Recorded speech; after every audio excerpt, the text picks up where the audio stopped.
त्रिवेंद्र जी यहाँ आने वाले हैं, बलूनी जी आने वाले हैं, मदन कौशिक जी पूर्व अध्यक्ष जी आने वाले हैं और भी कई विधायक आने वाले थे। ये सूचना उन्होंने डाला। इस सूचना के माध्यम से मुझे पता लगा, मेरे उनसे वो आएंगे, मेरी कोई उनसे बात नहीं हुई।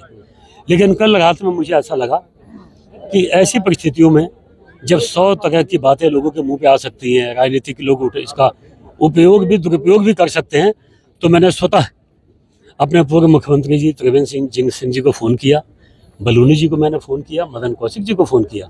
तीनों से मेरी बात हुई और तीनों से मैंने हाथ जोड़ के निवेदन किया कि भाई साहब, इस समय राजनीति में कई तरह के मायने लोग निकालेंगे, हमारा परिवार का मामला है और इतना बड़ा कोई संकट नहीं है। आप लोगों से आग्रह निवेदन है कि मुझे कोई नोटिस मिला, उस नोटिस की संज्ञान लेते हुए आप लोगों ने मेरे पास आने का मन बनाया, इतना ही मेरे लिए बहुत है। आप कृपया इस समय ना आए। तो मैंने खुद ही निवेदन किया और मैं उनका अपने नेताओं का धन्यवाद देता हूं कि उन्होंने मेरी बात को स्वीकार किया और ना आने का निर्णय उन्होंने लिया। मैं उनका धन्यवाद देता हूं। लेकिन पांडे जी, कहीं ना कहीं आपको नहीं लगता कि भाजपा में खेमेबंदी चल रही है, गुटबाजी चल रही है, ये उसी का नतीजा है? देखिए, भारतीय जनता पार्टी इस विश्व की सबसे बड़ी राजनीतिक पार्टी है और इसमें कोई गुटबाजी नहीं है। एक परिवार में 4 भाई होते हैं तो उनके भी लोग कहानी बना देते हैं कि ये 4 भाइयों में आपस में बनती रही है। तो ये तो राजनीतिक पार्टी है। 100 तरह के लोग बातें कहेंगे, लेकिन इसका कोई फर्क नहीं पड़ता। भारतीय जनता पार्टी में कोई गुटबाजी नहीं है और जो गुटबाजी करता है उसके लिए यहाँ कोई जगह नहीं है। लेकिन पीड़ित परिवार का साथ देना कहीं ना कहीं इतना भारी पड़ रहा है, लगातार एक के बाद एक जो है षड्यंत्र रचे जा रहे हैं। आपका कहना है कि आरोप लग रहे हैं लेकिन सिद्ध नहीं हो पा रहे हैं। कि आपको पता था कि अगर एक किसान या अन्य तमाम भ्रष्टाचार के मुद्दे अरविंद पांडे अगर अपनी सरकार में उठाएगा तो इतने भारी पड़ सकते हैं, एक के बाद एक नोटिस और तमाम तरह की कार्रवाई? मुझे ऐसा लगता है छोटे भाई, मैं विधायक हूँ तो कुछ काम ऐसे होते हैं कि उनको सत्ता पक्ष और विपक्ष इन दोनों से अलग हटके, इनसे अलग हटकर इंसानियत के वास्ते, समाज के वास्ते और प्रदेश के वास्ते कुछ निर्णय लिए जाते हैं। जब सुखवंत सिंह ने ये बात कही कि मैं आत्महत्या करने वाला हूँ, आत्महत्या के पश्चात मेरे जो अंग हैं इनको बेच के इन लोगों को दे देना, इन भावनाओं को सुन के ना जानवर का दिल भी फट जाएगा। मैं तो इंसान हूँ। तो मुझे भी लगा कि उत्तराखंड जैसे प्रदेश के लिए ये परंपरा ठीक नहीं है कि कोई नौजवान किसी से पीड़ित होकर अपनी जीवन लीला समाप्त कर ले और अपनी पत्नी को विधवा बना दे, बच्चों को अनाथ कर दे, अपने माँ बाप को बेसहारा छोड़ दे। यह परंपरा ठीक नहीं है। मुझे लगा कि निश्चित इस नौजवान की बातों को आगे लाना चाहिए और मैंने अपनी सरकार से मांग की कि हो सकता है कि सुखवंत की बात 100% सही भी हो, 100% गलत भी हो। मान लो सुखवंत की बात 100% काल्पनिक हुई तो कोई अधिकारी सस्पेंड क्यों हो, कोई व्यवसायी क्यों जेल में जाए, और 1% मान लीजिए सुखवंत की बात 100% सही निकलती है तो भ्रष्ट अधिकारी क्यों बचने चाहिए? वो जेल के पीछे जाने चाहिए, चाहे कोई कांस्टेबल हो, चाहे कोई कोतवाल हो, चाहे एसएसपी हो। अगर जो उनके प्रताड़ना की वजह से सुखवंत ने आत्महत्या की है तो ये अधिकारी जेल जाने चाहिए। मैंने वो आवाज़ उठाई है, इसकी कीमत कोई भी हो मैं चुकाने को तैयार हूँ। आगे भी इस टाइप की घटनाएं होंगी तो इंसानियत के वास्ते और भारतीय जनता पार्टी ने जो मुझको सिखाया है, मेरे संगठन ने, मेरी विचारधारा ने जो मुझको सिखाया है, मैं उसको हमेशा आगे लाऊंगा।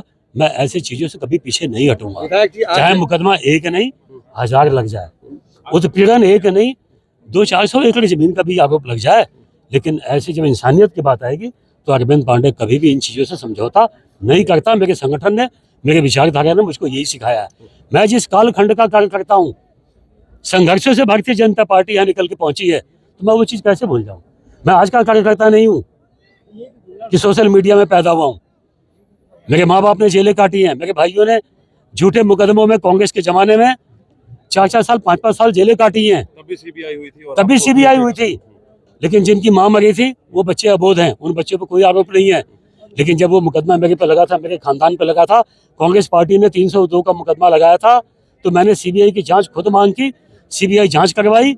11 दिन का आमरण अनशन किया मैंने, भूख हड़ताल की, तब सीबीआई जांच हुई और सीबीआई जांच में मुझको, मेरे परिवार को क्लीन चिट मिली, तब हम बचे साहब। तो ये भाजपा में ऐसे ऐसे षड्यंत्र होते आए हैं कि जमीन घोटाला, आप सोचना ना, इतनी जमीन घोटाले का आरोप लगा है कि जितने अखबारों में न्यूज छपी है उसका बिल जोड़ दिया जाए ना तो अखबार का बिल ज़्यादा हो जाएगा, जमीन छोटी पड़ जाएगी साहब।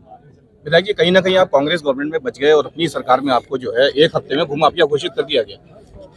मामले सामने आ रहे हैं। सरकार का दोष नहीं है। सरकार में जहाँ एक से एक अच्छे अधिकारी हैं, एक आध इसमें कुछ लापरवाह भी होते हैं। कहते हैं ना कि विश्वास में या विश्वास छिपा होता है, तो ये उसी का हिस्सा हो सकता है कि कुछ ऐसे अधिकारी भी होंगे। ईमानदार कौन कौन हैं। है?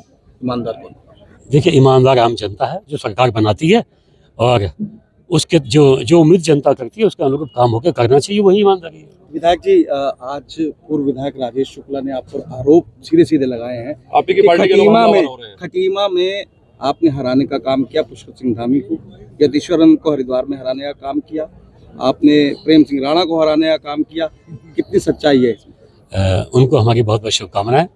आगे तैयारी करें, विधायक बने, वो मंत्री बने, हम उनको शुभकामना देते हैं। एक फोटो भी विधायक जी वायरल हो रहा है जिसमें वो आपके हाथ जोड़ते नजर आ रहे हैं और आप हाथ बढ़ाते हैं। अपना आगे बढ़ाते हुए नजर आ रहे हैं। क्या लगता है वो सत्य घटना है? उन्होंने आपसे हाथ नहीं मिलाया? नहीं नहीं, ऐसा नहीं है, बिल्कुल नहीं है, बिल्कुल गलत बात है ये।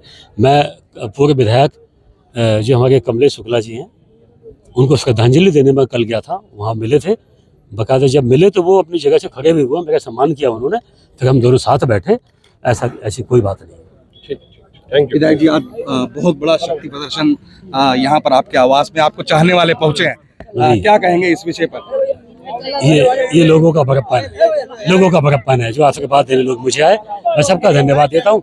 मैं आपका भी धन्यवाद देता हूँ छोटे भाई, जो आप उतनी दूर से चल के आ पाए। Thank you.